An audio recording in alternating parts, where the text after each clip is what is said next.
പട്ടികളെ, ഈ കൊടിക്കയിൽ നിന്ന് ഞാൻ തല്ലിയിട്ടുണ്ട്. ഈ കൊടി ഉയർത്തിപ്പിടിക്കാൻ വേണ്ടി ഞാൻ തല്ലുകൊണ്ടിട്ടുണ്ട്. ഈ കൊടി പിറ്റിച്ചിന്ന് നിങ്ങളിൽ ആണത്തമുള്ളവരെണ്ണിൽ ഇറങ്ങി വരണ.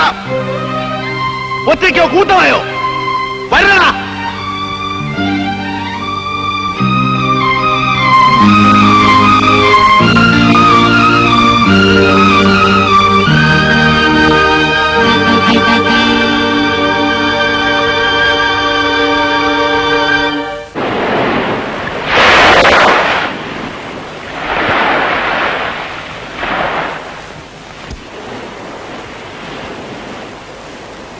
രാഘവേട്ട, എന്താ കുഴപ്പം?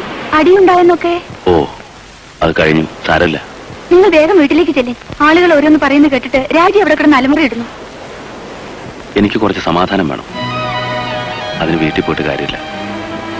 അനിയത്തിയുടെ ചുമതലയാക്കാൻ വേറൊരാൾ വന്നു. ഇപ്പൊ പാർട്ടിയാണ് പുറത്താക്കി. ഇനി ഇവിടെ നിന്നിട്ട് എന്ത് കാര്യം? ഞാൻ ആലോചിക്കായിരുന്നു ഈ നാട് വിടാൻ. എന്താ ഇങ്ങനെയൊക്കെ പറയുന്നത്? കൂടെ നിന്നവരൊക്കെ ശത്രുക്കളായി. ഞാൻ ആർക്കു വേണ്ടി ജീവിച്ചു അവരെല്ലാം. എല്ലാവരെയും പറയരുത്. രാഘവേട്ടനെ സ്നേഹിക്കുന്നവരിവിടെ ഉണ്ട്. നിങ്ങൾ ചെയ്തത് ശരിയാണെന്ന് വിശ്വസിക്കുന്നവളാണ് ഞാൻ. നിങ്ങളോടൊപ്പം നിൽക്കാൻ ഞാനുണ്ടാവും. അതെനിക്കറിയാം ദേവട്ടി. പലപ്പോഴും ഞാൻ ആലോചിച്ചിട്ടുണ്ട്. രാജയെ വീട്ടുപണിക്ക് വിടാതെ അവിടേക്ക് നിന്നെ. അപ്പോഴൊക്കെ പാർട്ടിയുടെ അല്ലെങ്കിൽ യൂണിയന്റെ ഒന്നല്ലെങ്കിൽ മറ്റൊരു പ്രശ്നം വഴിമുടക്കി നിന്നു.